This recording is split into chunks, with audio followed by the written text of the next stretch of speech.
much has this case affected you? I think about it every day. I believe she met a monster that morning. She was by herself in a remote part of the parking lot. Next thing you know, the guy's at her door with a handgun. And I saw the suspect making his way into my sister's car and driving her car away. My heart sank immediately. I felt like every second Naomi was slipping away from us. Time was of the essence. We had public searches. The whole community was there. It means so much. Our family could not go through this without them. I never let myself doubt that she wasn't still with us. They got a break in the case when her car was found. I saw it sitting there, so I came back around and that. In my opinion, the suspect put it out there for law enforcement to find it. I think it was just part of his sick game. What was your greatest fear as you approached her car? That her body would be in there. It's like standing on the edge of the abyss. And tonight, we're on the case in Fernley, Nevada. The peaceful suburb about 40 miles east of Reno seemed an unlikely setting for a terrifying crime until 18-year-old Naomi Arion mysteriously vanished. As police began their investigation, a disturbing picture slowly came into focus with each frame of video evidence they discovered. Every clue revealed another part of a cold and calculated plot.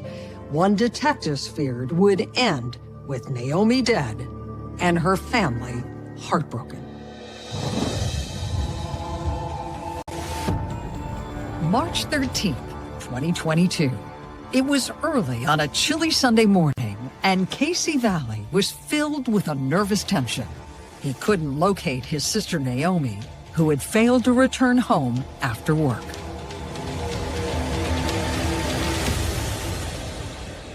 When was the last time you saw your sister?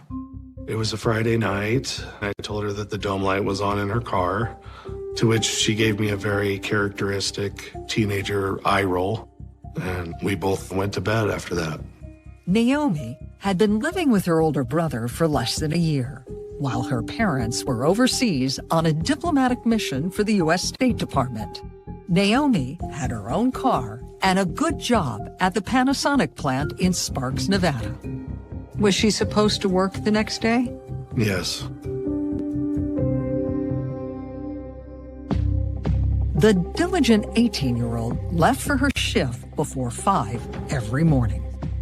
When did you expect to see her the next time? I expected to see her Saturday night, but sometimes she didn't come straight home. So when I went to bed at 8 o'clock and she wasn't home yet, it wasn't that strange. But I fully expected to see her the next day. When did you realize she was actually missing? On that Sunday, I texted her a couple times. I didn't hear from her. I started getting really worried. Casey tried to be patient, but within a few hours, he shared the unsettling news with his parents. I called my mom. She hadn't heard from her since Friday night. That was odd. We started reaching out to friends that also hadn't heard from her. At that point, we knew that there was a problem, and I called the police department.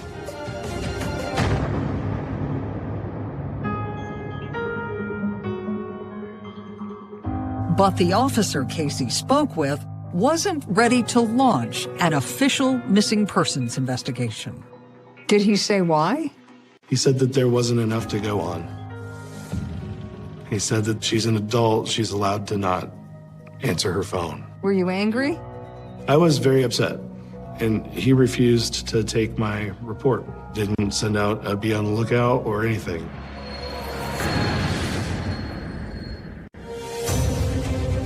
Casey turned his frustration into action.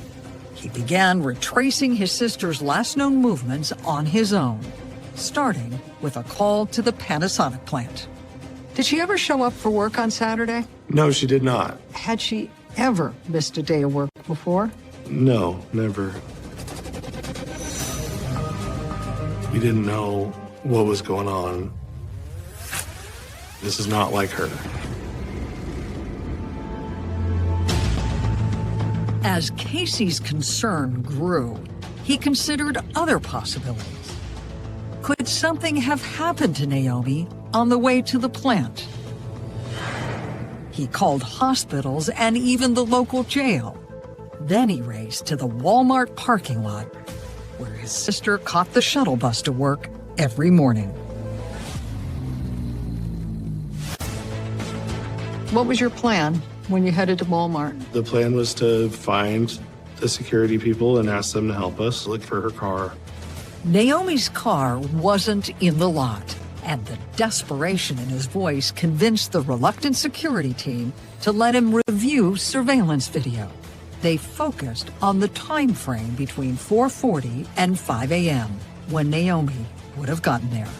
It took us close to an hour to find the right footage. We eventually did find it. Casey watched in silence as Naomi's car pulled into and parked in the dimly lit lot. My sister was driving a 91 Mercury Sable, which has a very long headlight across the entire front of the car. Pretty easy to pick out in a grainy surveillance video. What the cameras captured next will remain etched in his memory forever. What did you actually see? That's when I saw the first video clip of the suspect. My heart sank immediately. To most observers, the way the man walked across the lot may have looked fairly innocent, but Casey was certain that something terrible was happening. He did a circle around the car, and then he circled back to the car. Was it possible that it was someone she knew? No. It looked like he brandished something. Casey then watched in horror as the unknown man entered his sister's car and drove out of the parking lot with Naomi trapped inside. It was hard to breathe. That's when I knew that she was really taken. I called 911 and told them that I had evidence of a kidnapping. Detective Eric Cusmers was assigned to the case. He was alarmed by the evidence Casey had uncovered. After you talked with Casey, was there any doubt in your mind that Naomi had been kidnapped? The minute I got off the phone with Casey, I believed she had been kidnapped. I sent out a text to all the other detectives, and I was like, this is real. What was their reaction? They immediately went to work, headed up to Fernley, started gathering video surveillance, and starting the investigation. Detective Cusmers raced to the Walmart and viewed every angle of the video himself. He also spoke with several potential witnesses. Give me a sense of how many people took the shuttle to work from that parking lot. There's approximately 20 to 30 people that ride the shuttles. But none of Naomi's coworkers had seen nor heard anything. Did you find that odd that they wouldn't have noticed anything unusual happening? No. Most of the employees were likely on their cell phones, not paying attention to their surroundings. And even if someone had looked up from their phone, there was nothing on the video that indicated that Naomi had struggled with her abductor. So there were no signs of resistance. That's correct. It was clear to Lieutenant Ty Joyner that even Naomi hadn't realized what was happening until it was too late. Did her abductor look like someone who didn't seem to be living in fear that he was going to get caught? Yes, he looked comfortable in the parking lot. He looked like he had a plan and was executing it. What happened as he approached the car? He basically goes directly to her car. He nonchalantly opened the door.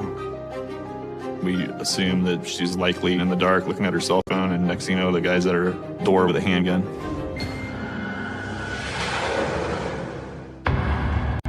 Naomi's abductor then slid behind the wheel and calmly drove her car out of the parking lot. The vehicle leaves with no headlights on. It was very clear that something happened. How long after Naomi was abducted did the bus show up? Less than a minute. What did you make of that timing? It definitely appeared to be a planned out kidnapping.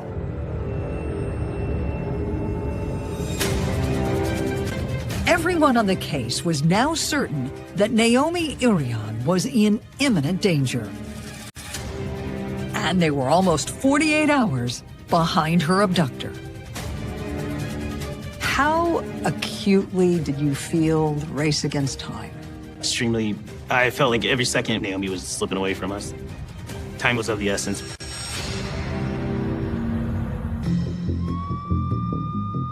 Police in Fernley, Nevada were desperate for a lead that might help them find Naomi Irion before it was too late. For her loved ones, it was a dark time filled with desperation.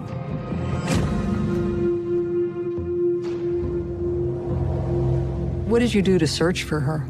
Anybody that she'd even mentioned to me in passing, and tracked them down. I talked to everybody that she'd ever really had contact with. Talking with everyone Naomi knew was not as big of a job as it might have been with a typical teenager.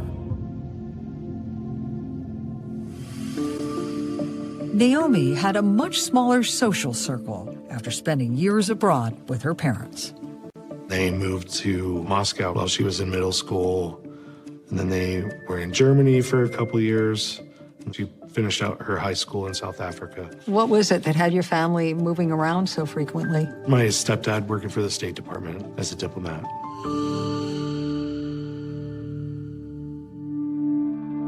Naomi enjoyed the globetrotting. She was exposed to new music, art, and culture. But in her heart, the teenager longed to be back home. When did the two of you develop a plan for her to move in with you? We started talking about it about a year before she graduated high school. Naomi was all on board, really excited to come to the States and get a job, get a car, and work her way through community college. But now, Casey feared that all of Naomi's future plans were in jeopardy. As police searched the area for the teenager and her missing car, they hoped that cell phone records might provide a lead. Were you able to track Naomi's cell phone activity? Yes. We were able to see her cell phone leave her residence and go to the Walmart parking lot. And then we were able to see it leave the parking lot and travel to the west side of Fernley before it completely stopped communicating with the cell phone towers. What did you think that meant? The phone was damaged or destroyed. We had no way of tracking where she was at. Still, investigators pursued the only clue they had. We went to the location where her cell phone was last active, and there was approximately 50 cops from all over northern Nevada that came and searched that area. Did you find any clues? Nothing that ended up being relevant to this case. Police had barely finished that grid search when a Fernley patrol officer called in a shocking report. He had located Naomi's car parked in an empty dirt lot. It's like just driving all over looking for it, and as I was getting off here, I saw it sitting there. Lieutenant Ty Joyner raced to the scene. How far away was that from the Walmart parking lot? About 3/4 of a mile from the Walmart parking lot. Detectives and CSI teams from around the state responded to the likely traveled roadway. I just parked here and I walked over and then walked away. Rumors of the police activity led Naomi's brother to head there too. What was your greatest fear as you approached her car? That her body would be in there.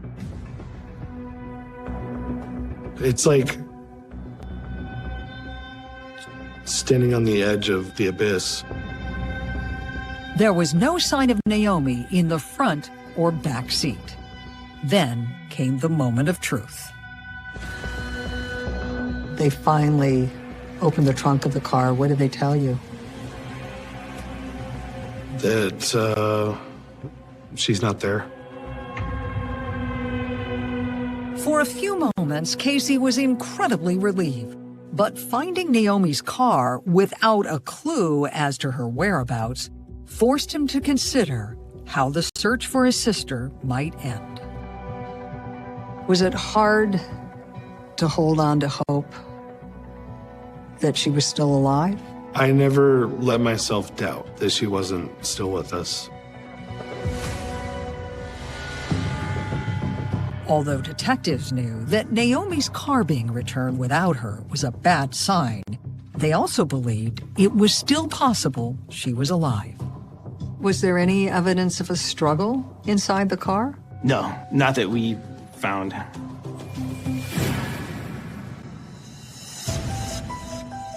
Investigators scoured the area for a clue that might lead them to Naomi or the suspect who had kidnapped her. Were you able to find any surveillance video around the area where the car was found? Yes, we were able to capture her vehicle being parked on video surveillance.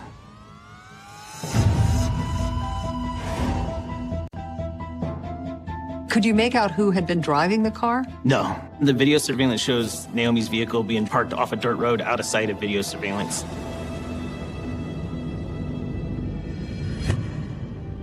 The timestamp on the video added another chilling detail. What time was the car left there? It was around 4:30, 5 o'clock, the same afternoon after she was abducted. Just 12 hours after abducting Naomi, her kidnapper had brazenly abandoned her car less than a mile from the Walmart where he had kidnapped her. Why do you think her abductor chose that spot? In my opinion, he put it out there for law enforcement to find it. Why? I think it was just part of his sick game. As police studied the troubling clues in Naomi Irion's disappearance, it seemed that her abductor might be engaging them in a deadly game of cat and mouse. What kind of perpetrator did you think you were now looking for? Somebody who definitely knew what they were doing. He was very calculated in his plan. Someone who perhaps had done this before? Very possible. Detectives had no leads on a suspect until Naomi's brother mentioned a new detail. The night before the kidnapping, the teenager had gone out on a first date with a man she had met online. What did she tell you about how it went? They had an okay time, and she wasn't sure if she was going to see him again or not, but she wasn't against it. I did give whatever info I had about that guy to law enforcement. Police jumped on the lead. They met on a social media dating website. We found him and started looking into his whereabouts during her kidnapping. He was definitely a person of interest. Where did they go for that date? She drove from Fernley to Reno and met with him. They went shopping at a clothing store and had some food. Investigators were intrigued. The young man had likely seen Naomi's car, and she could have told him where and when she took the shuttle to work.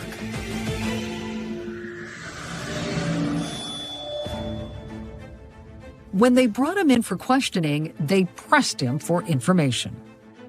What was his demeanor when he was asked about her disappearance? He seemed very concerned. Did he have any contact with her after they left each other? He said he did not. Police were skeptical until they confirmed that Naomi's date could not have been at the Walmart parking lot the next morning. He was in Reno, Nevada during her kidnapping. He had a strong alibi. He was not involved in Naomi's abduction. After quickly eliminating that potential suspect, forensic analysis of the Walmart video provided investigators with some physical characteristics of the man who had kidnapped Naomi. From the video surveillance, we were able to do a triangulation. And based off that, we believed he was 6'2", Investigators also shuttled through hours of footage from other businesses that might have captured Naomi's abductor abandoning her car. And their hard work led to the next break in the case.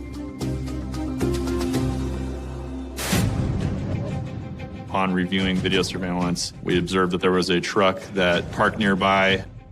A male subject exited the truck, disappeared out of the camera view. A short time later, her car is seen driving back into camera view. Investigators were stunned. When you compared that image to the image at the Walmart parking lot, was there any doubt in your mind you were looking at the same man? It was hard to say from that distance, but there's a solo person that entered her vehicle in the Walmart parking lot. Now there's a solo male subject where her vehicle was parked.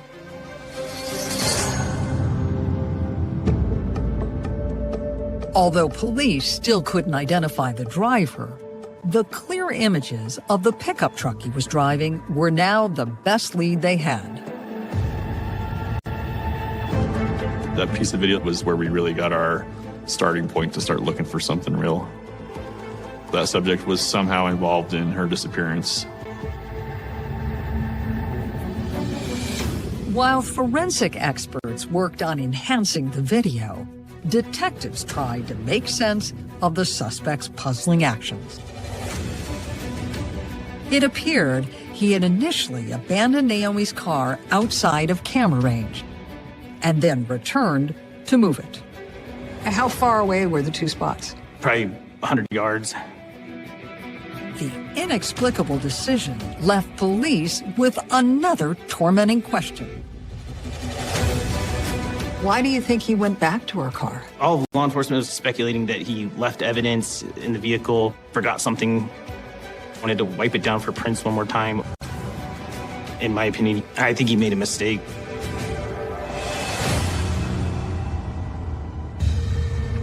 Just over a week after Naomi Irion's disappearance, police were still analyzing a massive amount of video they hoped would lead them to her abductor.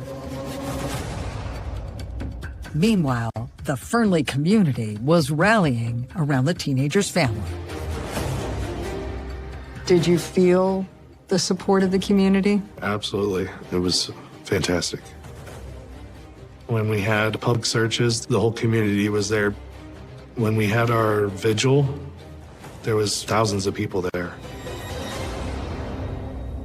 Naomi's heartbroken parents, who had flown back from South Africa, were overwhelmed by the outpouring of goodwill. The love of the community has been, it means so much, so much. I know our family could not go through this without them. Naomi's loved ones pleaded with the public to come forward with any information they had. They knew that it might be the smallest of clues that ultimately solved the case. It's like putting together a puzzle. Every piece is important. Police agreed, and as they connected the pieces of video from different surveillance cameras in the area, they were inching closer to identifying the man who had abducted Naomi. Perhaps the most important images were the ones of the blue truck the suspect had fled in after abandoning Naomi's car. What did you learn by looking at that portion of the videotape? We took still shots that showed the truck drive past the business. The local Chevrolet dealerships were able to identify what make and model the truck was. It was a 2500 or 3500 Chevy. Is that a popular truck in the area? It is a popular truck in the area. The Department of Motor Vehicles sent us a list of all 2020 to 2022 Chevrolet 2500 to 3500 trucks. The DMV records didn't note color, so the total number of trucks was staggering. You're basically getting every Chevy truck registered in the state of Nevada. How daunting of a task was it to narrow down that list? It was going to be very difficult. We planned on looking at every single truck on that list until we found the right one. Investigators went to work trying to zero in on their target. They carefully studied the photograph and cataloged all of the details that could be used to identify that particular truck. There were several features such as chrome door handles, chrome running boards, color-matched bumpers. It had roof-mounted marker lights. It had a sunroof, rear sliding window, the emblem of the Chevy bow tie on the front of the truck.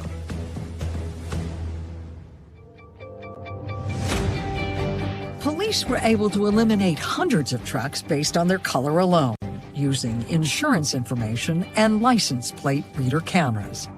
But even after that huge effort, there were still dozens of trucks left to check. What did you think the chances were that they'd actually be able to find out who owned the truck on the surveillance tape? Just going through that list, I thought it was a slim chance that they would find the truck.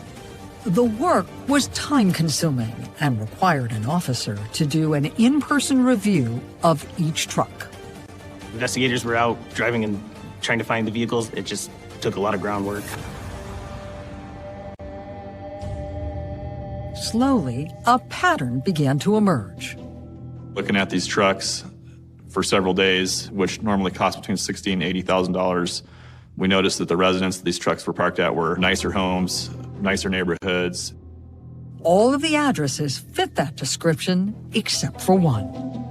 The address just did not match the rest of the residences we had been looking at. The property was run down. And most importantly, there was no Chevy pickup parked out front. Lieutenant Joyner could have just moved on to the next truck on his list, but his instincts told him to do a deeper dive. That's when I started trying to research the registered owner, Troy Edward Driver. When Lieutenant Joyner received Troy Driver's DMV records, his hunch became a lead. His driver's license said he was 6 feet 2 inches tall. That made Troy Driver a physical match to the triangulation done of the suspect in the Walmart parking lot. Lieutenant Joyner immediately contacted District Attorney Steve Rye for more information. What did you learn about Troy Driver? Yeah, I learned that he had spent a significant time in prison for some violent crimes, that he had gotten out of prison and moved to Nevada, and that he had gotten a job in construction and had moved up to a management position. Those details convinced Lieutenant Joyner the investigation was on the right track. They told me that he was a registered ex-felon. His criminal history was extensive. That 100% piqued my interest. We decided we needed to find that truck immediately. Driver's insurance records provided the updated answer. Where was the truck at that time? The truck was located in Fallon, Nevada. I contacted some Churchill County detectives, which is the neighboring county. They were able to drive by the address, get some long-range surveillance photos, and we were able to look at that truck. As police studied the photos, they were stunned. The truck they were looking at had all of the different dealer add-ons they had identified in the surveillance stills. His truck matched everything that we were looking for on the suspect truck. Where did the investigation go from there? That was enough to start applying for search warrants. The investigation was heating up, and the FBI provided detectives with more fuel for their suspicions. They had found video of that same truck being parked near the Walmart just before Naomi was abducted. When Naomi was kidnapped, we didn't know where he had parked his truck. The FBI reviewed hours and hours of footage and ultimately located the truck being parked the morning of March 12th. Identifying where the suspect had left his truck prior to the abduction allowed investigators to create a map of the likely route the abductor had traveled.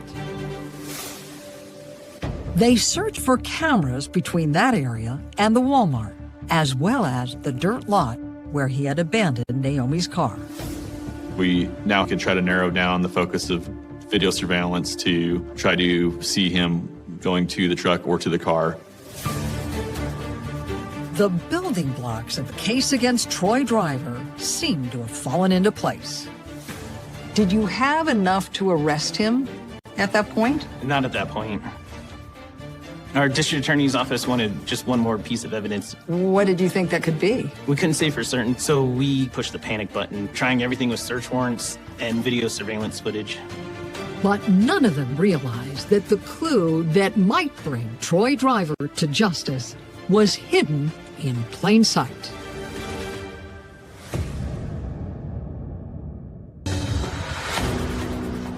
Police had zeroed in on a suspect in the Naomi Irion abduction case.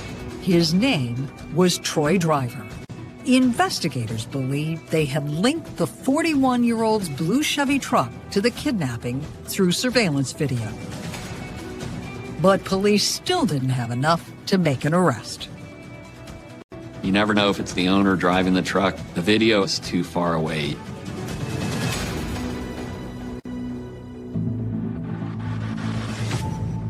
Detectives hoped the GPS data from either driver's work or personal phone would provide the smoking gun that placed him at the crime scene. Was there any cell phone activity on his phone before Naomi was kidnapped? No, Troy Driver's cell phones were actively connected to towers, but they were at his residence in Fallon, Nevada. The day that Naomi was kidnapped, there was zero activity on either phone. What do you think that actually meant? That his phones were specifically left at home so we couldn't be tracked.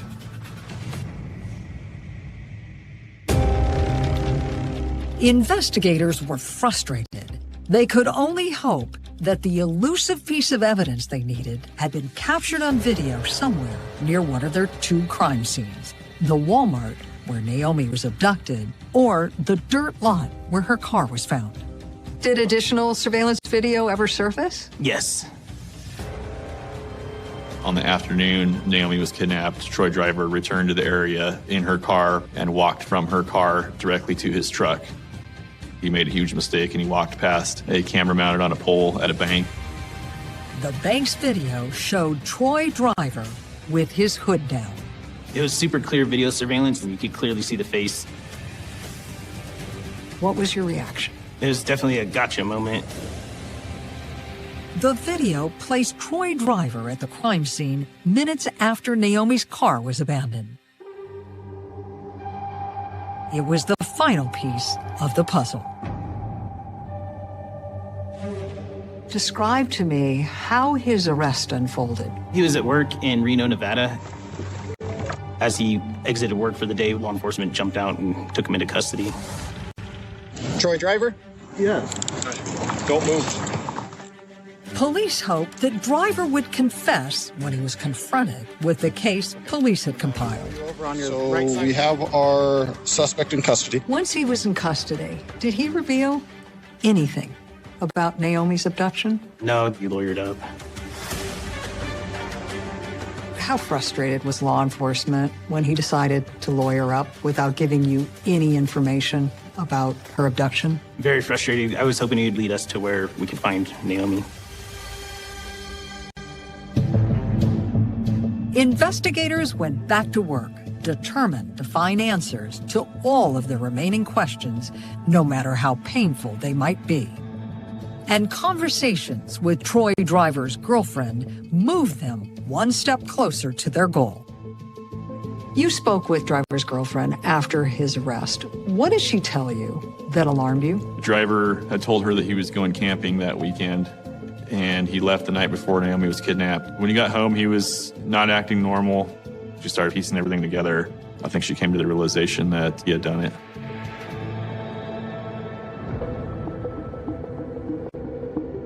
Headlines about Driver's arrest also raised the suspicions of one of Driver's co-workers. He said he had delivered an excavator to Driver at an abandoned job site in the weeks leading up to Naomi's abduction. Detectives discovered the Driver often worked alone in the remote location. Based on that information, a sergeant from the Pershing County Sheriff's Office drove out there, looked around, and found a spot that looked abnormal, a patch of fresh dirt. One look at that disturbed ground left Lieutenant Joyner convinced it was time to begin the grimmest job in law enforcement. We started marking the area, and we started to dig into that dirt to see if there was something in there. How long did the process take? 20 to 30 minutes before we started getting an odor of decomposition. We had called for forensic technicians to come in, and they're out there for probably 15, 20 hours when we actually saw a flash of skin in the dirt. A closer look revealed that the victim was Naomi Irion. What condition was her body in? Her body was well preserved. It was still cold outside, and she was buried several feet in the ground. Naomi was naked, and the cause of her death was clear.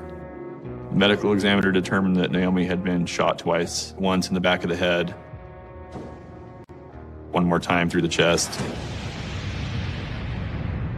Was the murder weapon ever found? No, the murder weapon was not found. For her loved ones, the discovery of Naomi's body extinguished their last glimmer of hope. How did you all confront this terrible, tragic news? I was trying to comfort my mother. She passed out. Everybody cried. It was horrible. I was very upset. I was beside myself. But within all the anger and heartbreak, there was a small sense of relief as well. Naomi was home. And the evidence police found left little doubt that Troy Driver would face justice for her murder. During the autopsy, a sexual assault exam was conducted on Naomi, and DNA swabs were collected. Those DNA swabs showed positive for Troy Driver's DNA. The investigation had exposed Driver's entire sadistic plot. Troy Driver waited in the dark. He saw a single young female pull in by herself and park in a remote part of the parking lot. He was able to stalk up to her car without being seen by her. He opened her car door, brandished a weapon, and got into the driver's seat. He drove out of the parking lot, and then he drove her out to his pre-designated location to sexually assault and murder her. It was absolutely horrific. Nobody should ever have to go through that. And you saw it all play out with the exception of the murder on tape. Yeah, seeing her leave that Walmart parking lot was very tragic. How would you characterize someone who can come up with a sadistic plan like that? Psychopath. I can't think of any other way to characterize it. She met a monster that morning.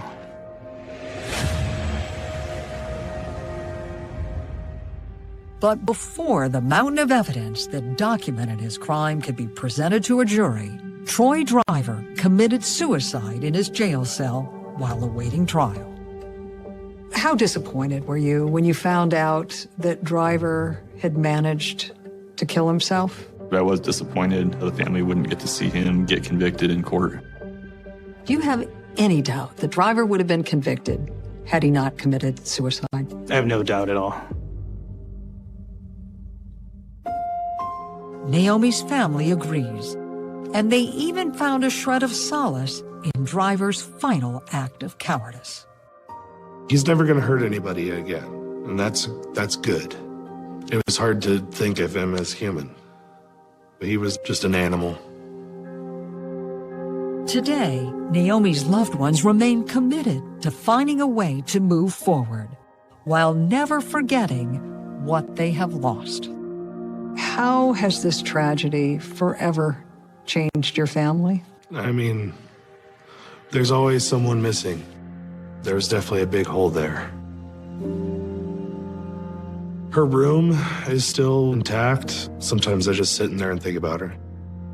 And we think about her a lot. It's brutal.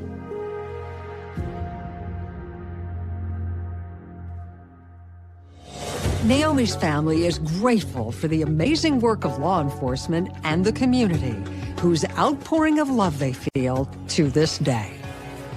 I'm Paula Zahn. Please join us again next time when we're back on the case.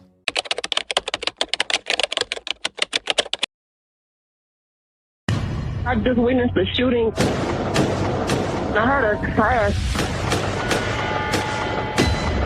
What happened when EMTs got to the scene? The paramedics began life-saving measures. Get a hammer, To pull the victim out of the vehicle. You don't shoot 8 rounds at somebody unless you're trying to kill them. It was chilling. I got put into this room. There's a video camera on me. I feel like I'm gonna jump out of my skin. I don't know what's going on. He was asking me, does Ryan have enemies? Does he have infidelity, gambling? That's not my Ryan. All my theories were out the window. It's amazing to watch it. What struck me was how calm the shooter was. The killer was waiting for Ryan to arrive at that stop sign. He just runs out after the car and starts shooting. It's completely brazen. Based on seeing that video, how are the details coming together? I knew it was a targeted attack, but I needed to figure out who actually pulled the trigger that killed Ryan and why. And tonight, we're on the case in Aurora, Colorado, just east of Denver. The city known as the Gateway to the Rockies became the unlikely backdrop for a disturbing mystery when 51-year-old Ryan Dillard was gunned down on a busy street in broad daylight. Investigators quickly began piecing together evidence at the bloody crime scene. But even the video they found sparked more questions than answers. In fact, it wasn't until an unexpected clue exposed a potential motive for the murder that police finally picked up the trail of Ryan's killer. October 20th, 2021. It was just after 9 on a peaceful Colorado morning when a hail of gunfire triggered an unusual 911 call from a frightened young woman. I just witnessed the shooting. I was at the bus stop here, and a car was going across the street, so I was chasing behind them shooting. Was this person shooting at the vehicle? Yes, they were. And I heard a crash.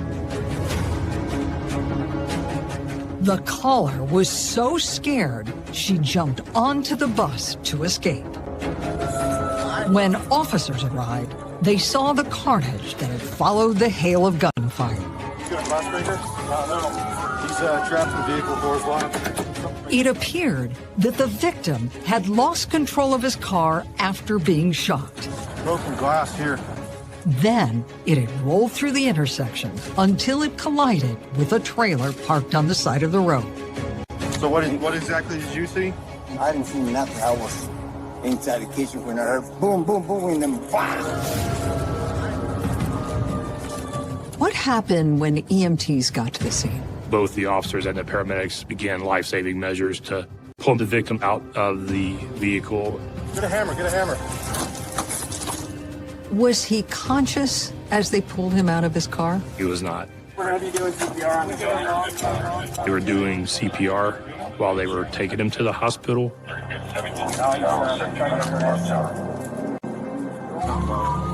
While officers continued to process the area for evidence, Detective Troy Raines took command of the investigation. What were some of the first steps you took when you arrived at the scene? I wanted to see where the bullets had impacted the vehicle. He then interviewed the eyewitness who had called 911. We actually had a patrol officer go meet with her and bring her back to the scene. The shaken young woman added more details to her shocking story. She saw a guy come to the intersection. He was standing there, and she watched him run out into the intersection. She hears the gunshots, sees the suspect running after the victim's car and shooting, and then she heard the vehicle crash. As the witness watched in horror, she feared she could be next. She actually says that he turns and they make eye contact. But instead of shooting her, the masked man in black simply ran away. Was she able to provide a description of the suspect? It was limited. She was able to say that he was an African-American male, tall and thin. What was valuable to us is that she had the presence of mind to watch where he went after the fact. She saw the suspect run back through a field that was adjacent to that intersection. How close did she think the shooter was when he fired into the car? She described him as almost running up to the car as he's firing. Would you describe that as almost point-blank range? I would say probably within 2 to 3 feet. The intersection where this happened is a three-way intersection. There's a stop sign there for traffic. It's completely brazen. He just runs out after the car and starts shooting in broad daylight.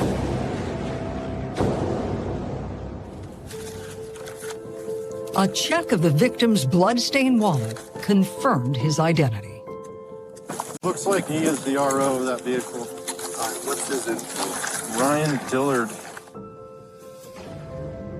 Even for veteran detectives, the sheer brutality of what had happened to Ryan Dillard was difficult to digest. As you examine the car, what did the damage tell you about how vicious of an attack this had been? There were multiple strikes into the vehicle, and you could tell they were definitely directed towards the driver's side of the vehicle. The shooter left little behind.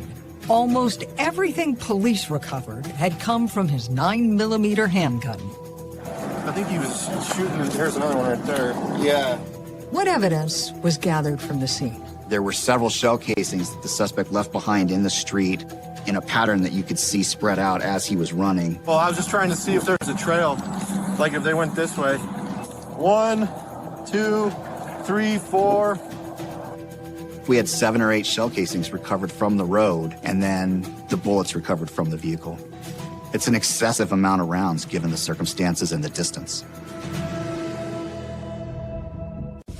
Wonder which way he was coming, from the north or south. He went right through these trees here, though. Investigators used the evidence to formulate a theory of how the ambush-style attack unfolded. As he came to that stop sign is when the shooter came out and started shooting at him. The first shots incapacitated the driver. Then the car just drifted over and made impact into the trailer in the yard. It was obvious he had no physical abilities to stop from crashing.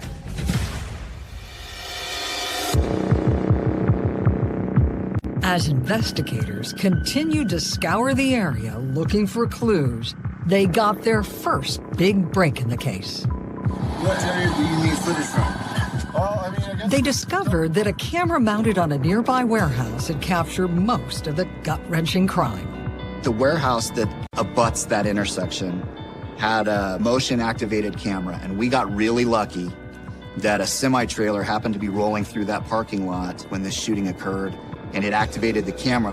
What was your reaction when you saw actual video of the massacre? I was the first person to watch that video, and what struck me was how calm the shooter was initially. He arrived, and it looks like he's stretching and warming up. It's amazing to watch it.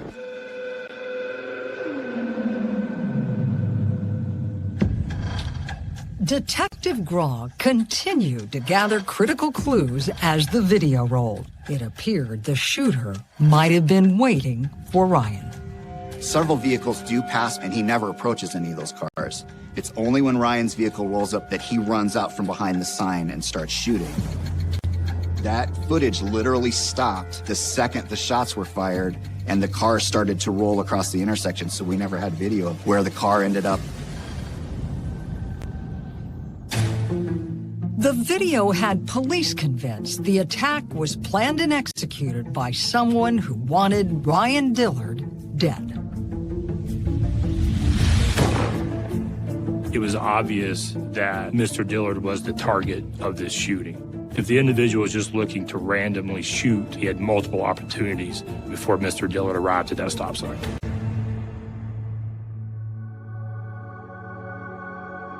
Detectives were still at the scene when they got the tragic news that Ryan Dillard had been declared dead.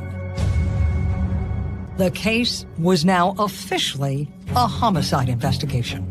There had to be a reason why Someone would target him, and the first thing you look at is what's going on in his personal life, that he has done something to make someone mad enough to want to shoot him and kill him. Although police had video evidence that documented the grisly crime, it was clear that identifying the killer wouldn't be easy. And the first step of the investigation would likely be the most challenging: informing Ryan Dillard's loving wife that he was never coming home. The planned and targeted murder of Ryan Dillard meant the initial conversations with those close to him would be difficult. Even his wife was a suspect. You had the twin task of not only breaking the sad news, but also trying to find out if his wife had anything to do with the murder. Yes, it was a difficult moment because you're trying to be consoling, but at the same time, I was asking her very personal questions. It was not the most pleasant conversation.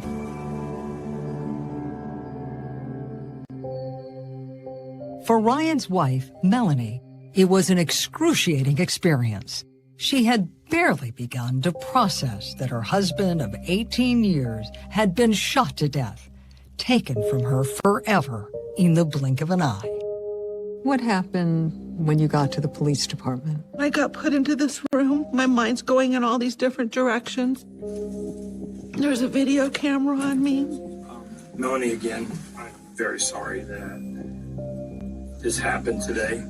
I feel like I'm going to jump out of my skin. I don't know what's going on. Did you feel at times that you were being looked at as a potential person of interest? Yes. Detective Raines is trying to do his due diligence and understand what might be the actual motive. I have to build a background to figure out what's going on. It was so uncomfortable to be in that room. He was asking me, does Ryan have enemies? Does he do drugs? Does he drink? Does he have infidelity, gambling? And all I just kept saying was, that's not my Ryan. That's not my Ryan. It didn't take long for police to confirm Melanie was not involved. Everyone who knew the couple described their marriage as a storybook romance. Ryan and I will honestly say we were each other's persons. He was a man of his words. If you were in his close-knit of circle and he trusted you, he would do anything for you. Could you think of anyone who would have had a reason to target him?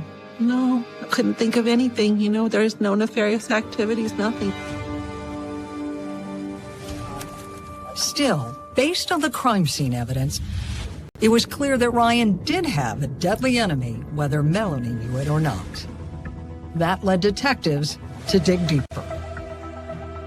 We were able to download the contents of his cell phone to see whether there was a debt for gambling or was he involved in some kind of use of drugs that she wasn't aware of.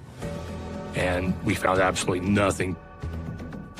How puzzling was it to you that he didn't have a lifestyle that would seem to have put him at risk? Very puzzling, because now all my theories that I had for why this occurred were out the window. Detectives could only hope that retracing Ryan's last known movements might advance the investigation. They asked Melanie what she remembered about that final morning. Like you said, normally it leaves like around 7:40. Did you leave at that time this morning? Did it seem to start off like a normal day?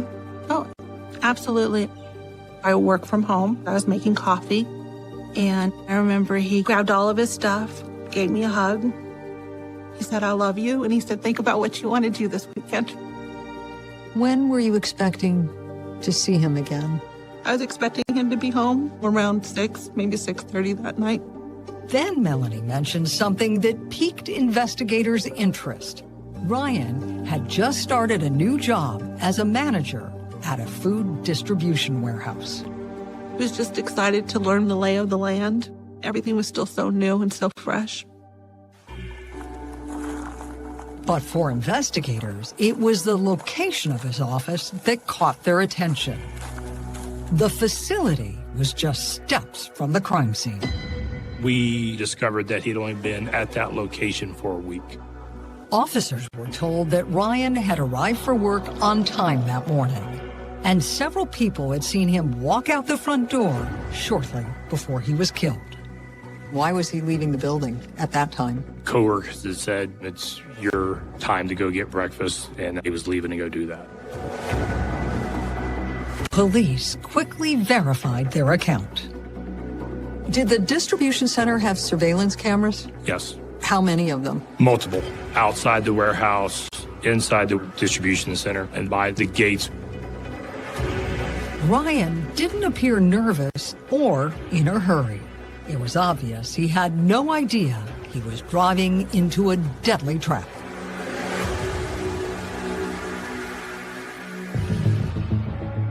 Meanwhile, additional clues continue to pour in. A canine team processing the field near the crime scene made an important find. They walked through the field and we recovered a 9mm 6-hour magazine that was lying in the field that still had a live round in the magazine. It was a match to the shell casings found in and around Ryan's car. Was there any doubt in your mind that that magazine was connected to the murder? No. The 9mm magazine confirmed the eyewitness account. The shooter had in fact fled across that field. And a canvas of the neighborhood just beyond it was about to change the course of the investigation in a way no one could have imagined. Police now knew the murder of Ryan Dillard had been a cold-blooded execution, but they still had no idea why. And that made any strange encounters he had in the days leading up to the crime a potential clue for police.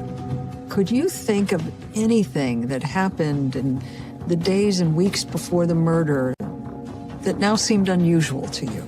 Yes, there was an incident Monday night. The doorbell rang, and he's the one who got up, went downstairs, opened the door. When he came back up, his demeanor had changed. And I said, well, who was at the door? What's going on? Ryan told his wife there had been a man at the door asking if he could come in and use the couple's phone. Ryan said no and shut the door. I said, well, that's kind of strange. And I didn't think anything of it other than it was an odd situation.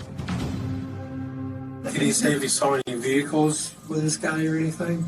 No, he didn't say anything like that. Detectives pressed Melanie for more details. What did she tell you? She said that around 9 p.m., there was a knock on the door. Within a couple minutes, Ryan comes back, and he explained it was kind of weird. The person was dressed in black with a COVID-style mask over his face. Like a gator, the neck thing that you slide over? Yeah. And was asking to come in and use their phone.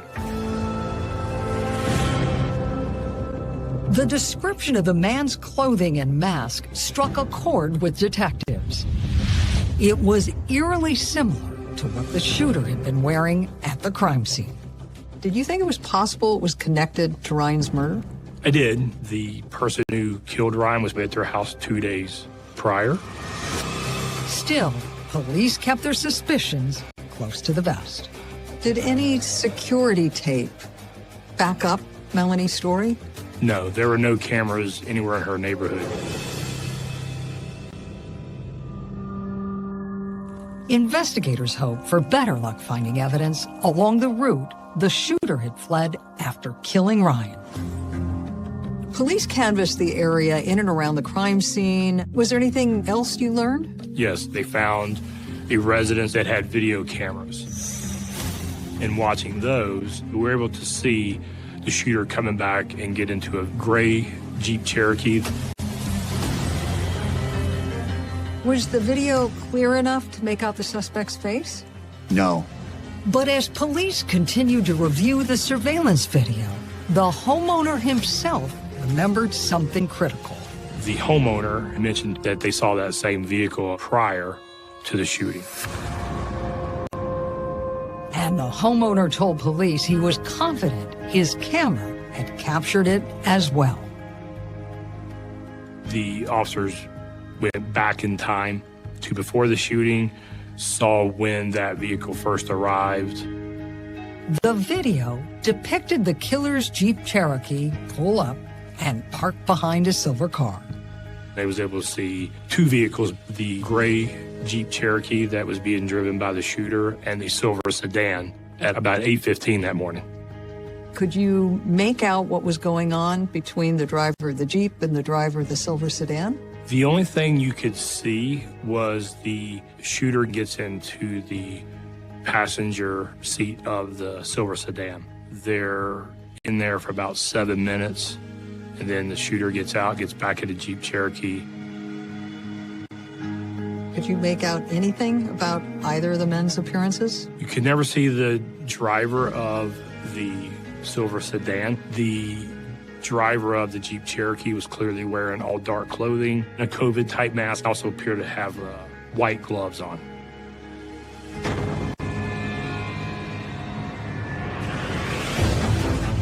Based on seeing that video, how were the details coming together in your mind at that point? I already knew there was a targeted thing. So now I'm starting to think there's more to it. We're basically thinking that these two have met up to talk about what's about to happen, and that the two of them are in on it. It was a stunning revelation. Whoever's driving the silver sedan is probably my individual who's actually planning this murder.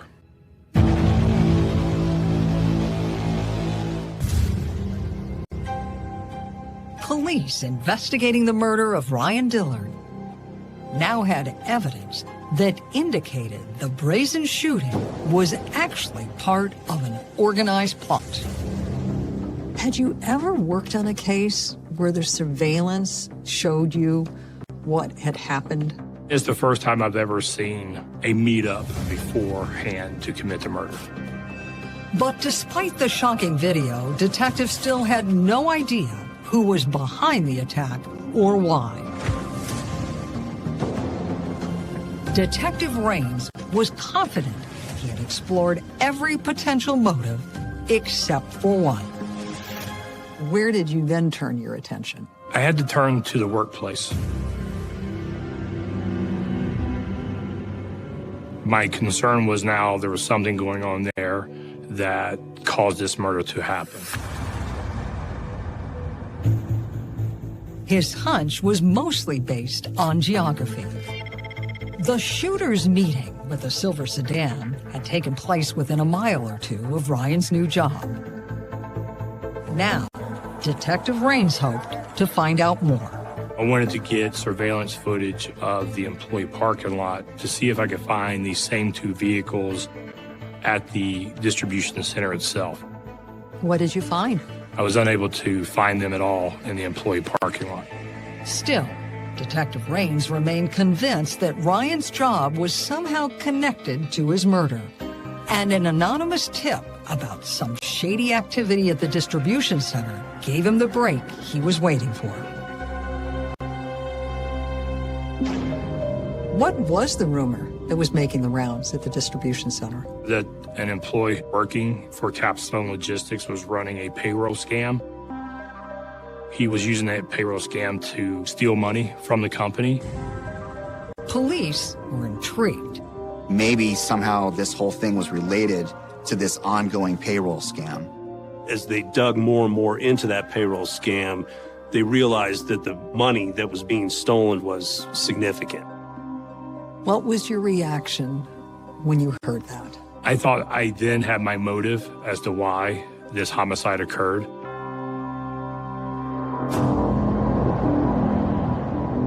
Police believe that unraveling the payroll fraud could lead them to Ryan's killer.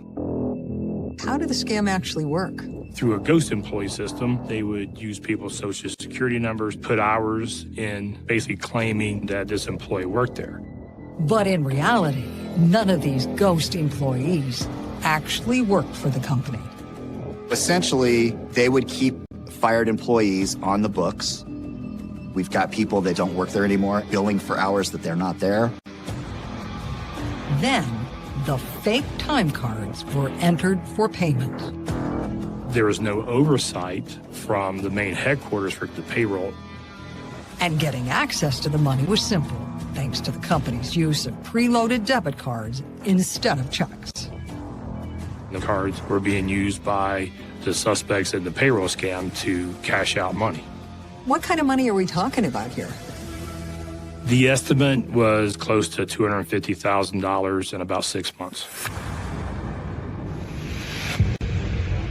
Detectives were now certain they were on the right track. Ryan's murder was somehow linked to the scam, and that meant at least one of the drivers seen at the pre-murder meeting had to be connected to the distribution center as well. I went back a second time and looked at the surveillance video. Detective Raines already knew neither the Jeep nor the silver sedan had come in through the employee entrance that morning. But he now wondered if they might have used the delivery gate instead. I knew my time frame, so I went and looked at the video of the entrance where the semi-trucks would come in. And I was able to see the silver sedan coming in about 8:19 in the morning. Suddenly, the pieces of a complex investigation were falling into place. Detectives studied the clear images of the silver Jaguar carefully. It had very unique stickers on the windshield, a sunroof, a vent type thing on the front quarter panel. The unusual details were a match to the car seen at the meeting with the shooter. I immediately recognized those specific things on that vehicle. From there, I was able to locate where the silver sedan was parked, get the license plate for it, which jump-started the investigation. In fact, the plate number gave police the name of their first suspect. Who actually owned the car? The car was owned by a gentleman by the name of Jarrell Smith. Police immediately did a deep dive into Smith's employee file.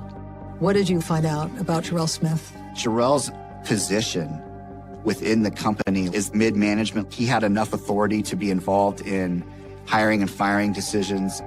He was also aware of the process for submitting weekly time cards. Smith's role seemed like a perfect fit for the payroll scam, and the company's documents confirmed that. We saw that Jarrell would keep employees on the books and put hours in that they never worked.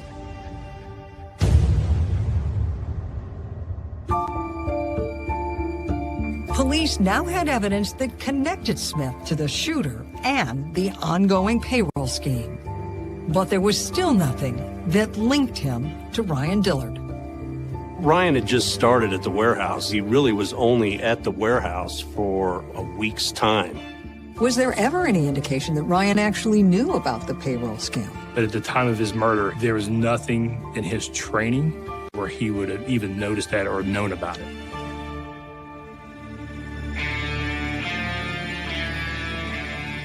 Although detectives still couldn't fit all of the pieces together, they were locked in on Smith as a prime suspect in Ryan's murder.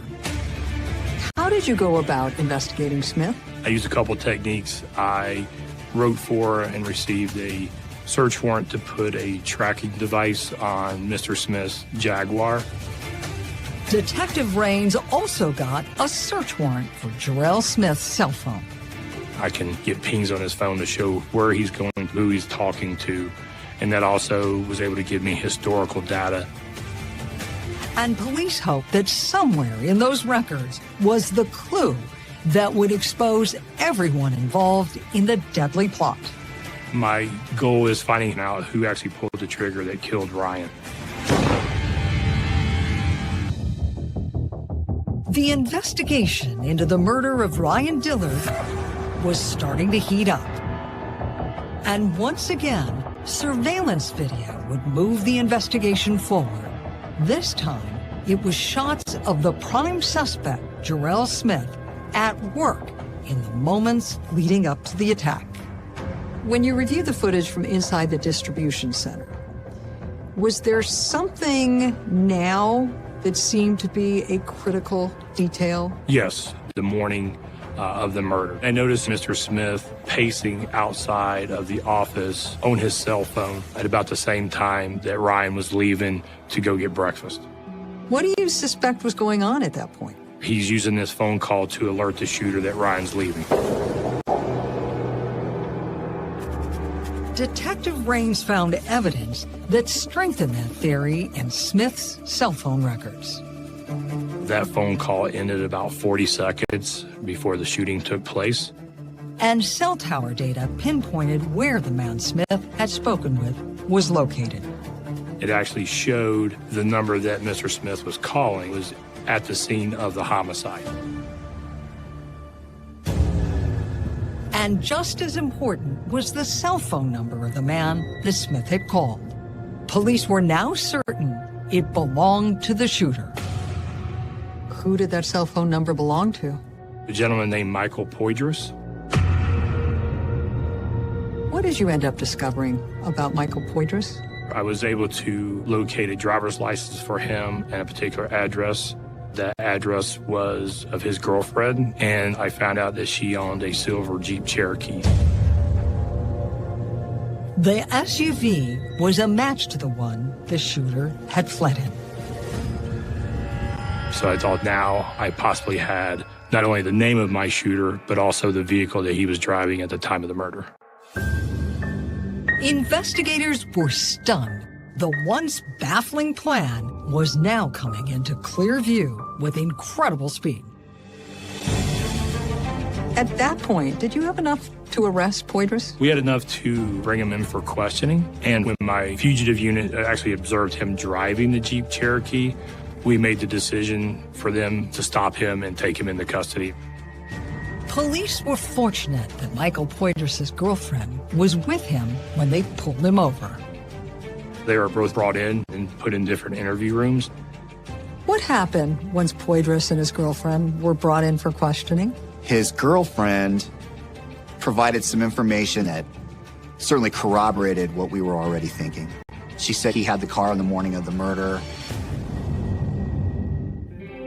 And Poydras' girlfriend added more. She said that morning, Poydras was doing a job for his old boss, Jarrell Smith. When you heard her say that that was his old boss, did you now believe you had everything you needed to arrest Smith? Not to arrest Smith. It confirmed that Smith had involvement in this, but I was still trying to put some pieces together. I definitely had enough to arrest and charge Poydras.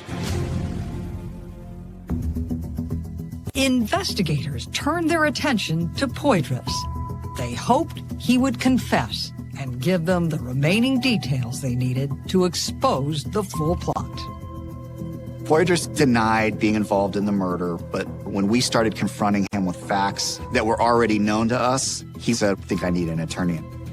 In the end, detectives wouldn't need Poydras' cooperation, just his cell phone. How did his cell phone GPS data move the investigation forward? It was really helpful because it basically showed just a series of dots that left from his girlfriend's house up to the location where they met prior to the murder, showed him being up there by himself, and then it showed him going back to his house. And there was more. Through phone records, we see that Jarrell, after the shooting, goes down to Poydras' house and meets with him. So that put a connection between the two of them.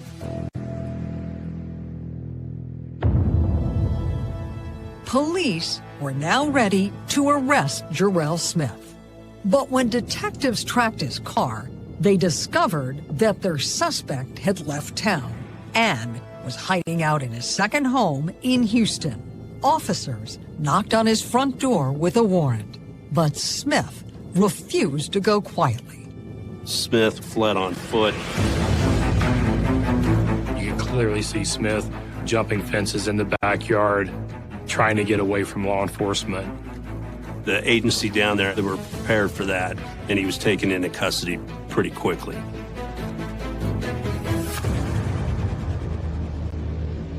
A search of Smith's home revealed the fruit of the payroll fraud. He was living a life of luxury. He had multiple gold watches lined up, very lavish clothing. There was a safe in his bedroom that had $30,000 in cash. After the arrest, did he come clean with anything? He basically admitted to being involved in the payroll scam, but he never would admit to being involved in the murder of Ryan. Ultimately, geolocation data collected from Smith's cell phone gave police more than enough.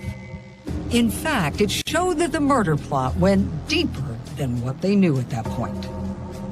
What did it tell you? I was able to show that 2 days before the murder, Jarrell Smith was driving around and was parked in front of Ryan Dillard's house. It brought back Melanie's story about the knock on the door. He said he asked if he could use the phone.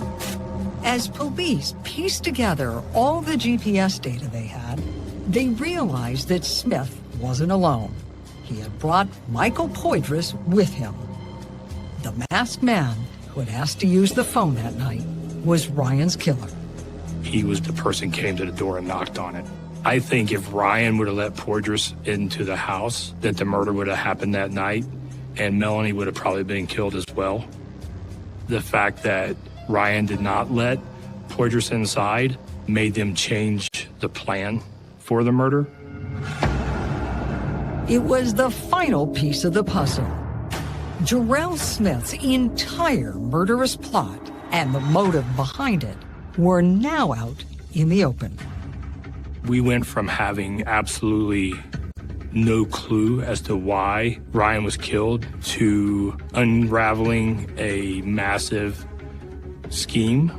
Smith was truly the mastermind behind planning and setting up the murder of Ryan Dillard in hopes that this payroll scam would never be discovered and he could continue to live his life of luxury. Just how depraved was it in your mind that these two men were willing to kill a man they didn't even know for sure was aware of the payroll scam? But I think it goes to his character and his mindset and the type of person he is. It's sickening to take an innocent man's life for money. Ultimately, two juries saw the evidence the same way. In 2023, Michael Poydras got life without parole for being the trigger man. Then, a year later, Smith was convicted of both racketeering and first-degree murder. He, too, will spend the rest of his life behind bars. How satisfying was it to get convictions both on Smith and Poydras? It was truly satisfying to myself and my partners to get those convictions. And it was heartfelt to be able to share those moments with Melanie. For Ryan's widow, Melanie, sitting through all the court proceedings was almost impossible to endure. Each revelation from the callous plan and the ruthless attack only added to her burden. How painful was that to take in? It was horrible. It was extremely violating to know that you're going on with your day as normal and you have no idea that any of this is going on in the background. Did you deliver a victim impact statement? I did. What I wanted to underscore is that an innocent man was killed. Somebody that was so much a part of me was taken away from me by pure greed.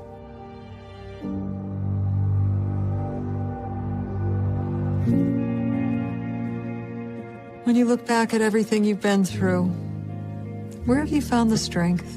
It's been hard. I'll tell you, there's some days I wake up that I'm just like, I just don't know if I can do this. When you lose your spouse, your partner, I can't describe the void that it leaves in your life. Everywhere I look, he's there in some way, shape, or form.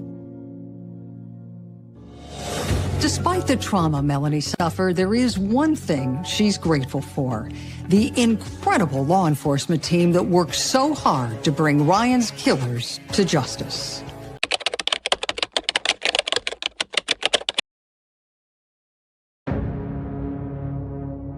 When did you start thinking that she had been kidnapped? By the end of the first evening, we knew there was something really wrong. Nobody had seen her. It was like she had vanished. She was abducted on her way to school. How could this happen in our community? It appeared to be a dead child in the water. I went to the mortuary and identified her. They had to tell everyone at home. And that was the hardest time of all. I've thought about the terror that that child went through. That's horrifying. We went from a family that laughed and had fun to just this sadness.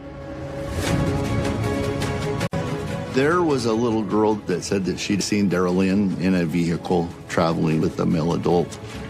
The police officer spotted a car that fit the description. He lived in the neighborhood. He would have had an opportunity to abduct her. I personally am convinced that this gentleman committed the crimes that we've charged him with. What did the depravity of her murder suggest to you? He's a monster. He's a predator. He's been a predator his entire life. Tonight, we're on the case in Canyon County, Idaho, about a half hour from Boise.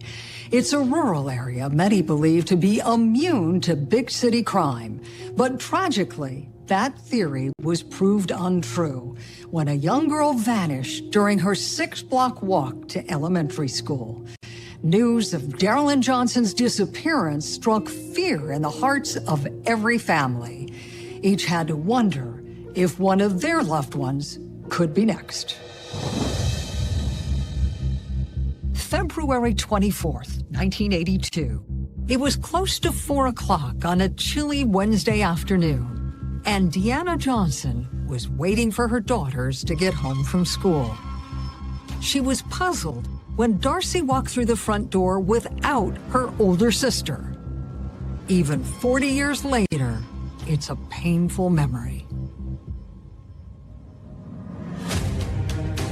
Do you remember how concerned your mother became?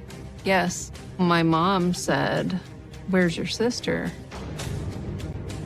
I said, "I waited after school and she never came, so I thought she had something going on." But her mother knew there was no reason Darylyn wasn't there. When did you start to worry? It just raised up a red flag immediately. She should have been home, without any question. So I got Darcy in the car and we went to the school.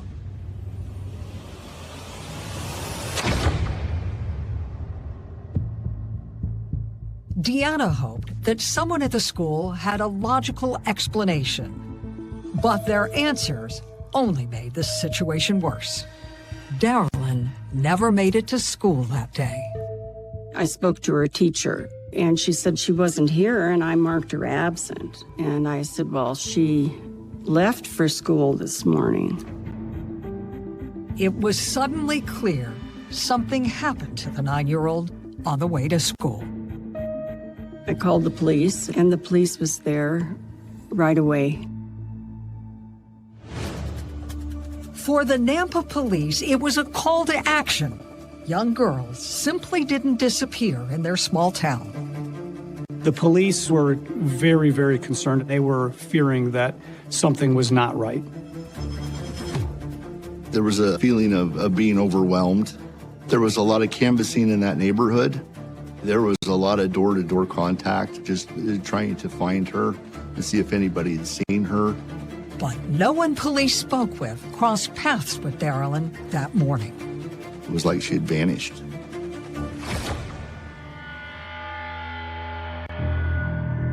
Not even the girl she normally walked with to school.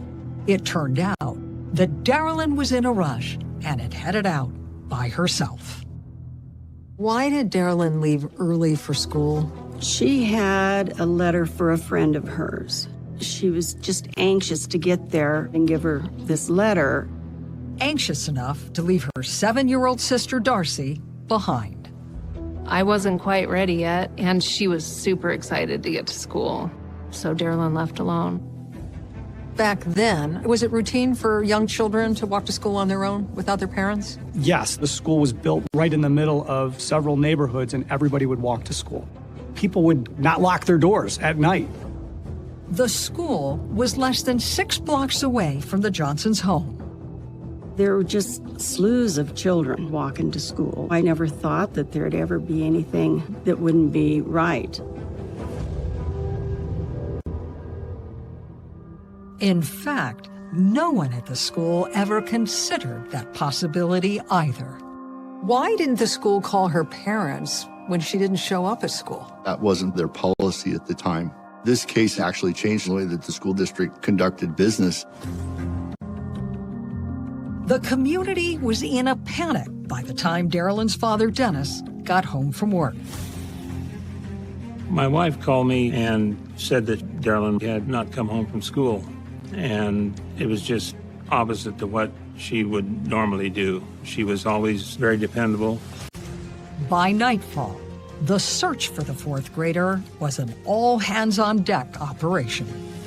There was a massive search. They were looking at abandoned buildings, fields, any place that they could possibly look. A lot of police officers, even when they were off the clock, volunteered the time and worked through the night looking just nonstop. The community turned out like you wouldn't believe. There was a major company that provided a helicopter. There was a lot of help and outpouring of love for someone that they didn't even know. Still, there was no sign of Darylyn. When did you start thinking there was a possibility that she had been kidnapped? By the end of the first evening, we were actually waiting to get some kind of call for ransom. Police had no leads until the next morning when they got one from an unlikely source. There was a little girl that had came forward that said that she'd actually seen Darylyn in a vehicle traveling out of the neighborhood with a male adult. The car was heading south and went down a busier street. The child said the car was mostly red with areas of missing paint. She said it also had splotches of white along its hood, side, and back. Back in 1982, there were a lot of vehicles like that. They were in the process of being repaired. Did the young girl recognize the man driving the car? She did not. She had no idea who it was. Did she happen to say if Darylyn was trying to get out of the car? She did not see any struggles. She didn't see anything going on inside the car. The tip was disturbing. Police were now in a race against time to find the driver of that car. This was reported on the news. It was front page. Everybody was getting involved. There was community groups, police departments, volunteers, and the parents trying to do everything they could to try to find Darylyn. The sense of desperation in the air was growing by the minute, fueled by a single terrifying thought. Each hour that passed without locating Darylyn might be her last.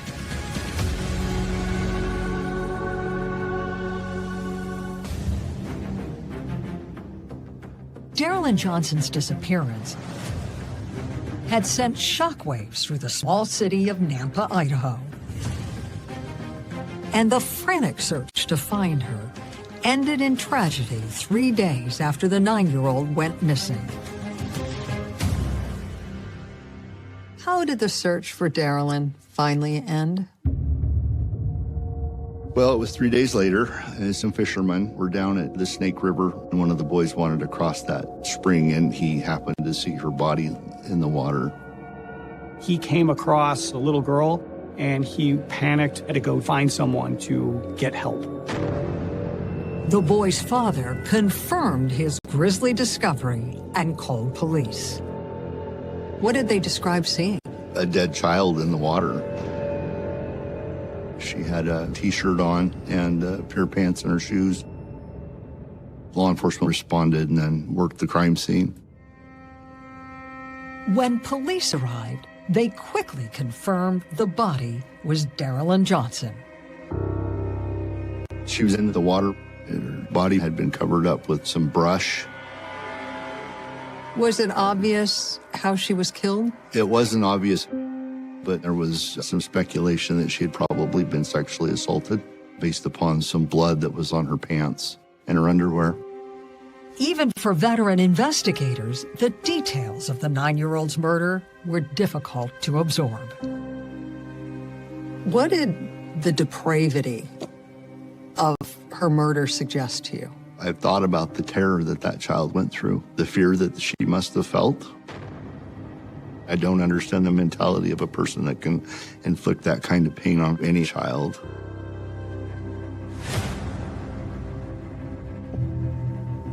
Darylyn's lifeless body was gently brought to the water's edge and then transported to the coroner's office. Police now had to inform her loved ones that the search was over. For Darylyn's father, the call from police was shattering. Where did you find the strength to deal with the tragic news? It was very, very hard. My father and I went to the mortuary and identified her, and that was really a hard situation. Then we had to come home and tell everyone, and that was probably the hardest time of all. It was a life-altering experience for Darylyn's sister, Darcy, who was just 7 years old at the time. I can remember my dad coming home, and they told me that she wasn't coming back. And I didn't understand that.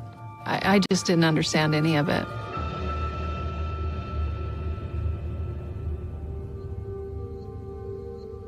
Darylyn was popular, friendly, and loved by everyone. It was almost impossible to accept that she was gone. She was a really happy child. She looked forward to going to school every day and meeting with her friends and being a part of what everybody was doing. She was kind of like a mother to other children. She loved her sister. She would always be trying to teach her. She liked to help me with anything that I was doing. She was a very good big sister. She was very kind and patient and fun. Her family believed that one day, Darylyn would have achieved her goal of being a teacher and perhaps even have a family of her own. But now, those dreams were over.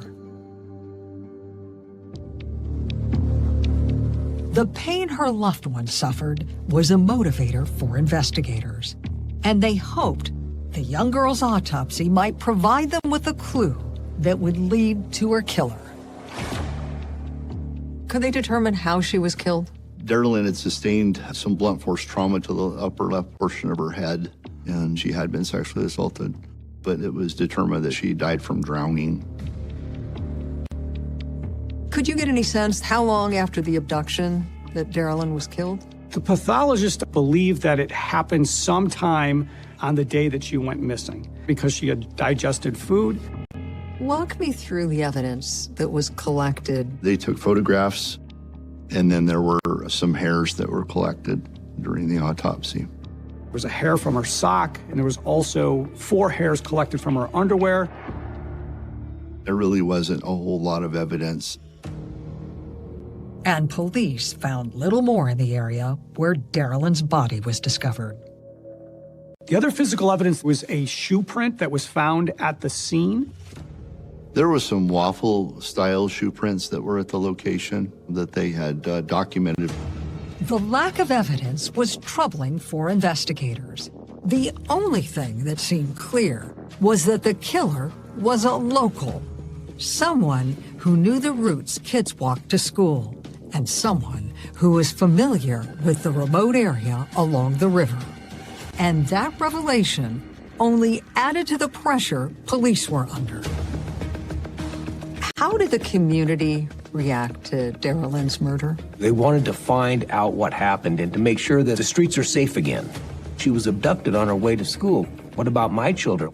Are my kids safe? Can my kids go to school? How could this have possibly happened in our community? And detectives knew there was only one way to answer those questions.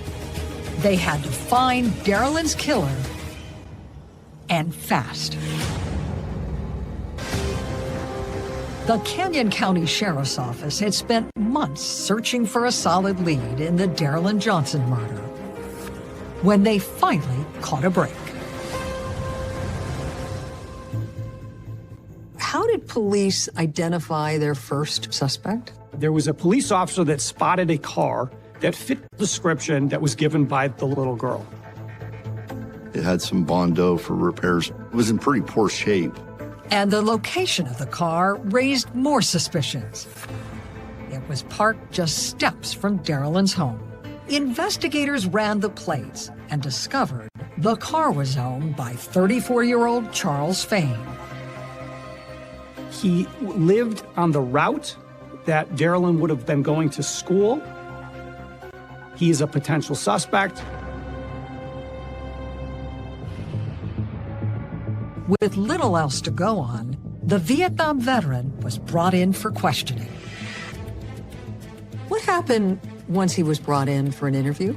Charles was cooperative. His attitude was that he wanted to help. Charles Fain told police he had heard about the murder, but was confused as to why he was being viewed as a suspect. Charles insisted that he was outside of the state of Idaho, that he was actually in Oregon visiting his parents. Were investigators able to verify his alibi? Yes, they were able to confirm that Charles was visiting his parents. The interview was brief, and police couldn't find anything concrete to link Fain to Darylyn's murder. Did they search his car? There was an extensive search done of his car. There was rope in the trunk, but there was nothing to definitively say that Darylyn was in that car. Still, before police released Fain, they asked if he would provide them with biological samples for testing. The thought was, let's get hair samples and then send those off to the FBI, and let's see if a comparison can be made. What kind of comparisons was the FBI trying to make? This would have just been using a comparison microscope and looking at the sample from the suspect versus the hair that was collected at the scene. The results were stunning. The FBI identified the hair as being at the crime scene. There was distinctive patterns which suggested that this is unique. The findings shifted the investigation into high gear. Charles Fain was now the prime suspect in Darylyn Johnson's murder.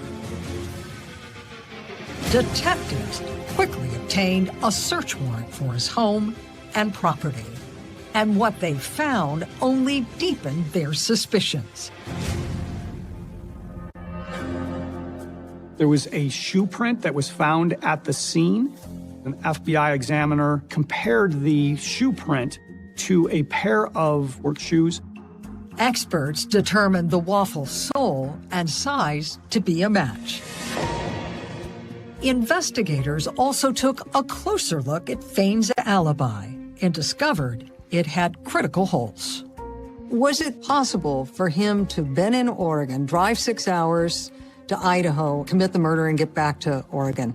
The investigators believed that it was possible that he could have been in Idaho for a period of time.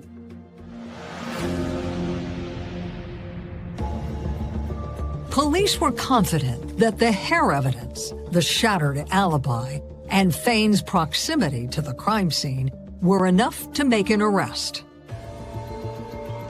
Darylyn's loved ones agreed. Did they share what they had against Charles Fain with you? Yes, they did. Were you convinced that Charles Fain had been responsible? With what they had, yes. We felt that Charles was the person that had kidnapped her. And the case against Fain continued to get stronger while he was behind bars awaiting trial. 2 fellow inmates came forward, telling prosecutors he had been bragging to them. A couple of his cellmates said he came forward and said that he had actually confessed to them and drew a map to where Darylyn's body was. And then when that conversation was over, he had crumpled the map up and thrown it into the toilet. And one of those cellmates had retrieved that map, and that's what they brought forth to law enforcement.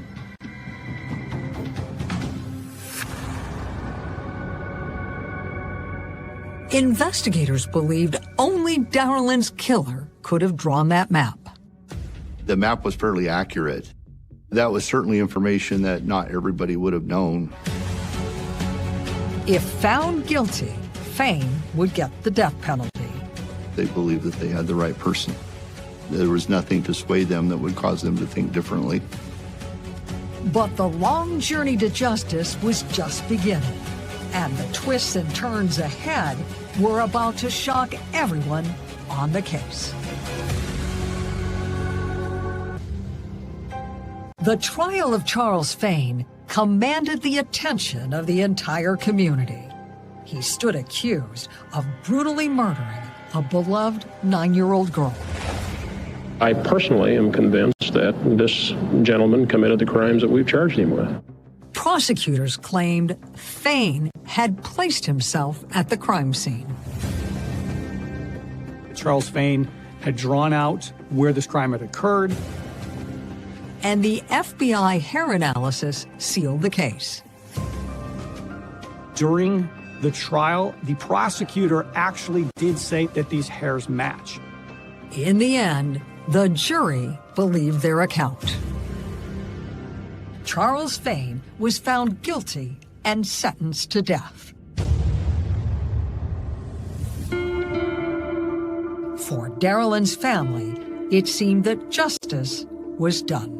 They had gone through all the steps it took to develop the evidence, quite a bit of evidence. Charles was the perpetrator. But there was still one person who was convinced that the court and the jurors had gotten it wrong. Charles Fain. The Vietnam veteran believed that everything that happened from the beginning was a whirlwind of bad breaks. Did you have any idea why investigators were focusing on you? No.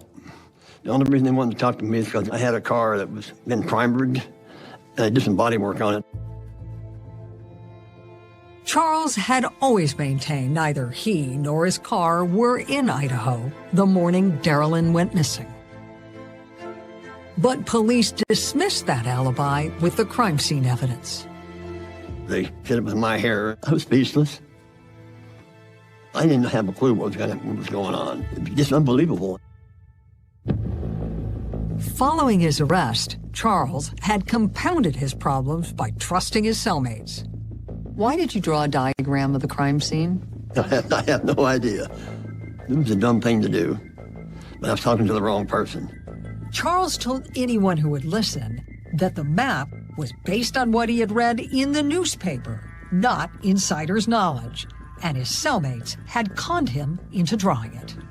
When you're in there, something you didn't do, you want somebody to believe you. I never again talked to another inmate about my case. They'll use it against you. But it seemed like it was already too late.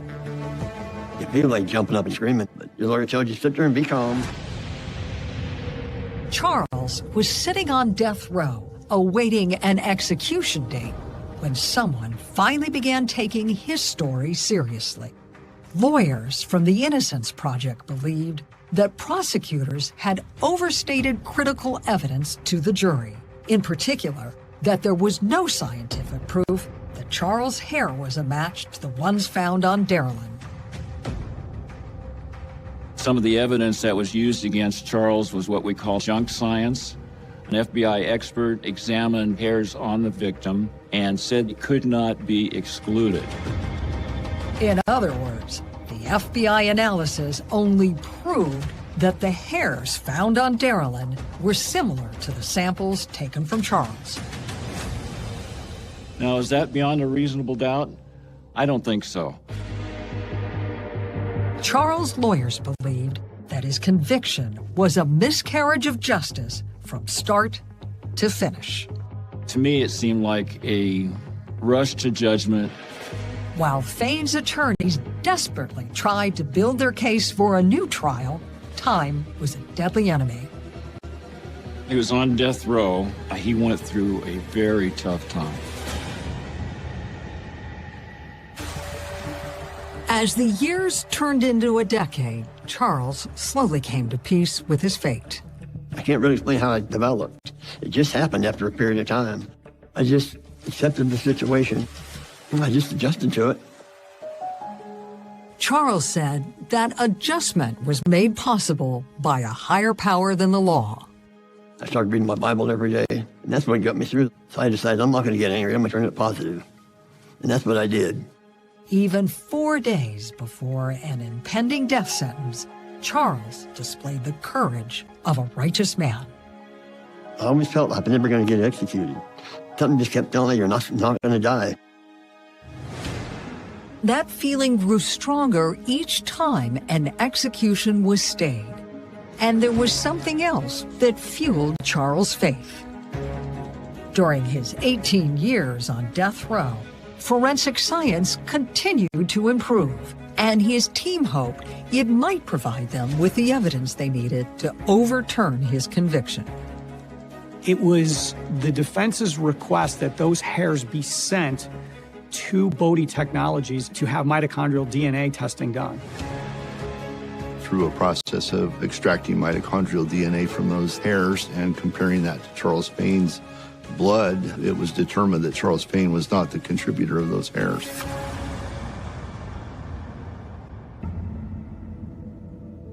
The results were stunning to everyone but Charles Fain.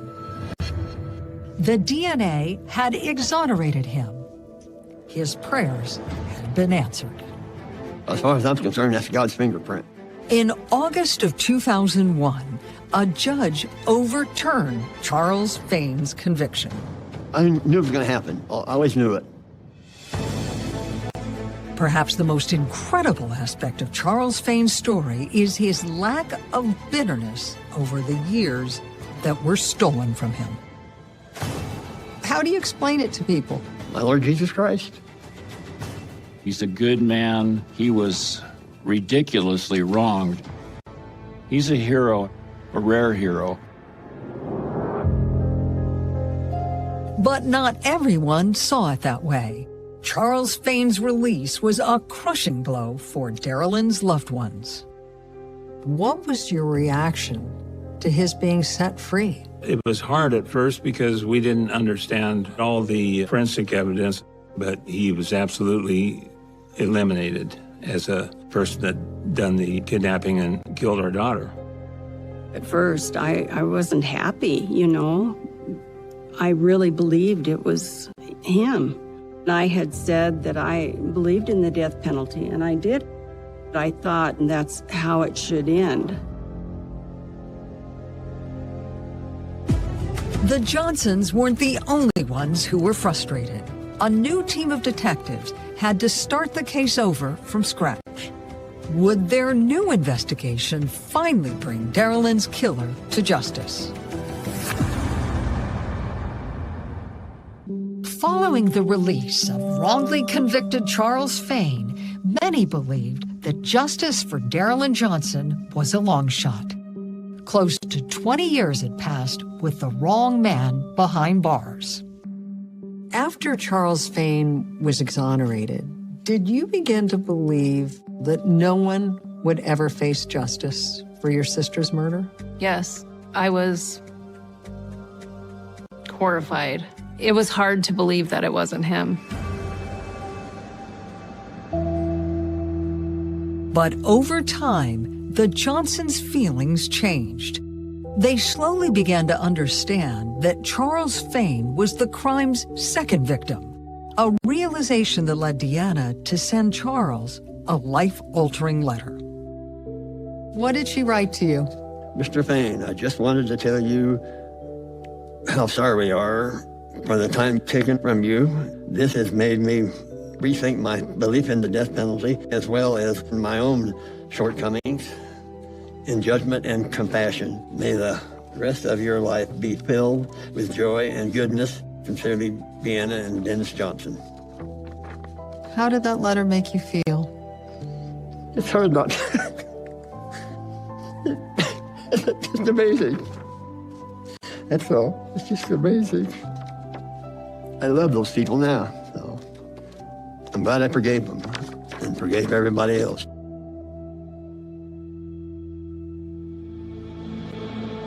But Charles also knew in his heart that he would never feel truly free until Darylyn's real killer was caught. More than a decade after his release, it seemed as though that might never happen. Then, a headline-making case in the Bay Area changed everything. What advances in DNA science ultimately jump-started the investigation? So, the Golden State Killer case was the first time that genetic genealogy was performed. The groundbreaking DNA science offered new hope to cold case teams across the country.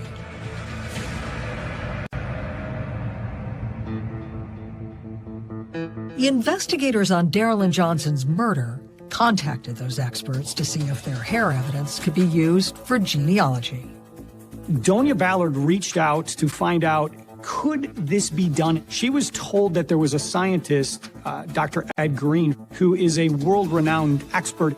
He was given all the hairs that we had in this case and asked to examine that hair. Investigators knew the odds were against them. They prayed for a miracle. He was able to get DNA from a hair that a lot of scientists believe could never be done. Help me understand the significance of that breakthrough. The breakthrough is just absolutely profound. Taking such degraded or small sample size and able to get this whole genome sequencing, that was a very, very difficult task. Those results meant that investigators on the Darylyn Johnson case could use forensic genealogy to track her killer. A massive family tree of the hair's donor was created and then whittled down branch by branch until just one name remained. What did the testing reveal? The testing revealed that we had a match to David Dalrymple. Police were stunned. David Dalrymple was never mentioned in the massive case file. But some old-fashioned detective work quickly proved they were on the right track. What was Dalrymple's criminal history? He actually was serving a 20 to life sentence on a rape case involving a little girl who was similar in age as Darylyn.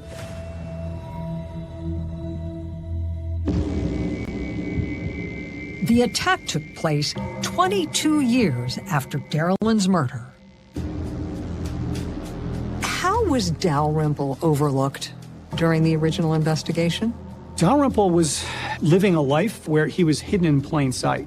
He was residing with his sister, and there was really nobody knew who he was. He very easily just floated under the radar.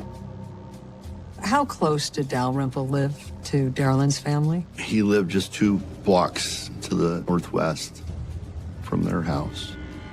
Would you have described Dalrymple as having been a phantom in the neighborhood? He is a person who can keep a low profile, who can be that phantom. He's here and he's not here. He doesn't have any ties here. I don't pay rent. I don't pay electricity. You can disappear in that respect. You can have anonymity. And it now appeared Darylyn had simply unknowingly walked into his deadly trap. Police asked her younger sister, Darcy, to create a map of every potential route the 9-year-old might have used to walk to school, including any shortcuts. I gave her a marker, and she started drawing. And as she began drawing, the marker went right across where David Dalrymple's house was at. That was something that was dramatic. It was chilling. The map was the final piece of the puzzle. Police were now certain they had found Darylyn's killer. I've narrowed him down as being the sole suspect for this case. When Detective Mark Taylor visited Dalrymple in prison, he hoped to take advantage of any lingering guilt his suspect may have felt.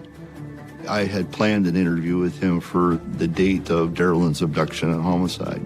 I went out to the prison and staged a room so that I could meet with him. I built a photo album. The last photo in that photo album was a picture of Darylyn laying in that creek. Detective Taylor carefully watched Dalrymple as he entered the room. What was his reaction? He just sat there and looked at it and then said the words, "fully clothed." And that was it. What was that supposed to mean? I could not tell you. It was a very bizarre comment. From my perspective, any person would be thinking, that's absolutely terrible. That's horrifying. But that wasn't the reaction that I got. It's a child laying there dead. The length of time that he sat there and looked at that photo, it was almost like it was taking him back in time. But to the point where he showed any remorse? Not a drop.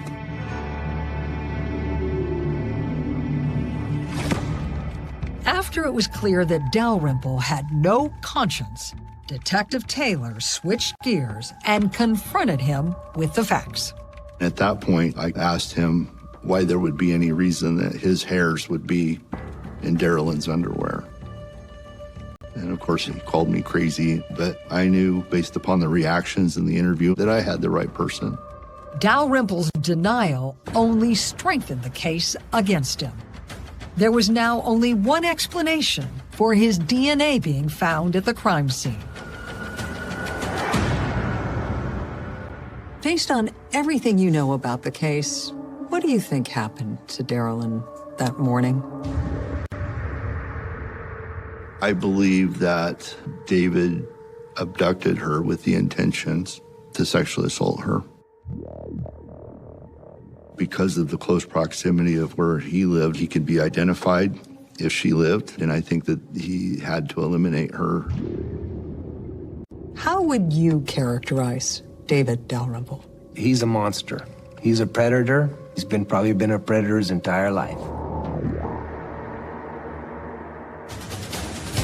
In June of 2024, Dalrymple stood trial for the savage crime, and the overwhelming evidence led jurors to a quick verdict: guilty of first-degree murder.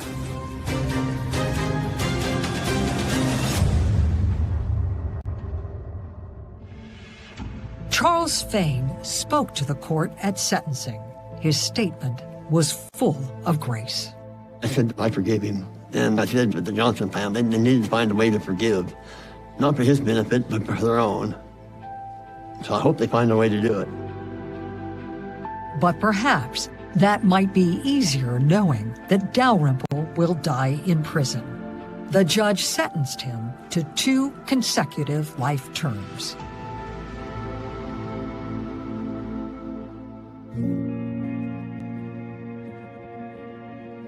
For the Johnsons, the verdict was the end of a long, pain-filled journey, where the only comfort is finally knowing the right man is behind bars. What has David Dalrymple taken away from your family?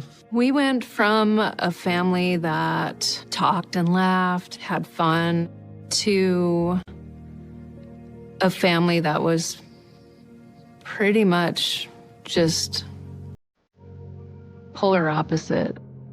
There was this sadness. But now there's hope for a brighter future.